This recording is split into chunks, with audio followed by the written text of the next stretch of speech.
I'm so disappointed, guys.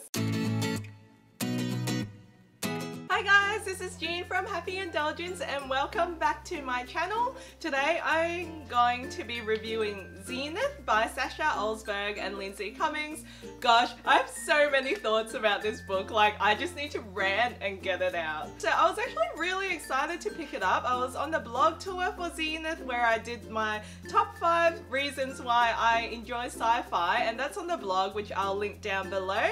But oh my gosh, like I was super excited because I love my sci-fi. I heard it was a really great space opera and I really enjoy Sasha Olsberg's channel. So before I go into my thoughts about the book, I just wanted to say that my review is wholly about the book itself and not about its authors, who I respect as well. So anyway, so going into Zenith, the first few chapters were actually quite decent. So the first part of the novel was actually really engaging and I was super surprised because it opens up with an all-female cast. There's the Bloody Baroness, who is also the captain of a ship called Marauder, and she's got an all-female space crew, and she gets kidnapped by this bounty hunter or outlaw called Dex. It's clear that they have a past history together, and together they sort of have a lot of banter, there's a lot of wittiness, and I'm like, I'm totally here for this. I'm so here for the like antagonistic banter and that sort of relationship developing, and I really wanted to find out why they hated each other so much.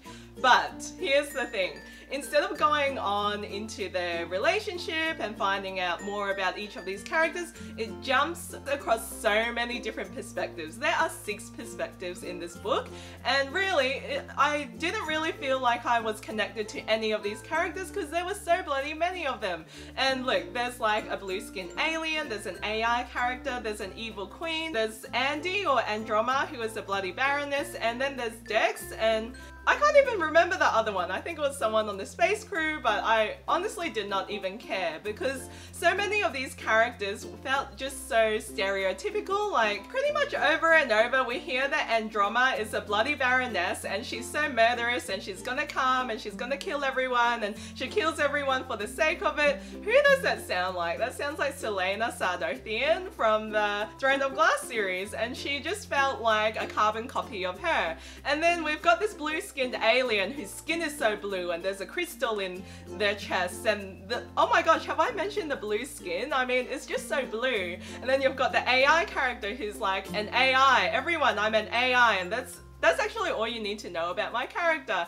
And like it just felt so repetitive and amateurish. Like I hate to really say that, especially as a aspiring writer myself, but like the writing in this book was so bad. Like this is how it was like. It was like, oh, he turned to her and then faced her and then he said this and then she said this and then they turned around and together they said this. Like there was said used a lot and it just felt like really disjointed. But then obviously you've got an influence of an experienced author as well, so on the flip side it just turns out to be really like randomly poetic and really short, sharp sentences. So then mixed together, the writing styles just really did not mesh together, and I was just like, holy shit, like it jumps around, it goes from different perspectives, the writing's all over the place, and I just felt like it was just such a terrible read. I just could not get into the characters. I read until 50% until I decided to DNF it, but I still thought that was enough to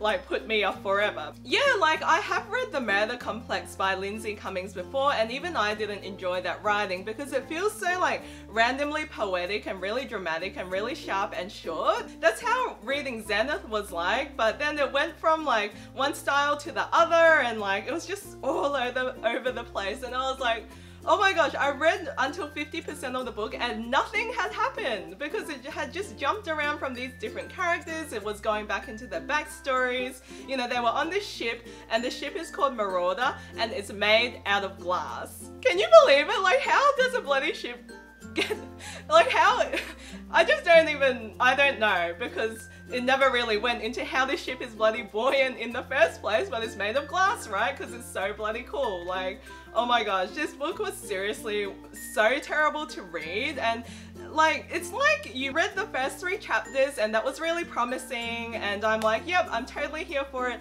but as you keep reading, it's like the writing gets worse and worse and I'm like, what happened to the editing of it? Like, Oh my gosh, even the evil queen character, like I think I read one chapter from her and she sounded so much like Queen Levana. She just wants to like come and take over the world and all the planets, and the one thing I did like about it was that it features an expansive space opera world, so there's different planets, different terraforming, different creatures coming out of that, but it just really didn't explore that too well because it was just too busy, like, I don't know doing what, like bloody confusing me is what it was doing. But anyway, so those are my thoughts on Zenith. I actually DNF'd it, but I also gave it 1 star because I tried really hard to get into it and I couldn't.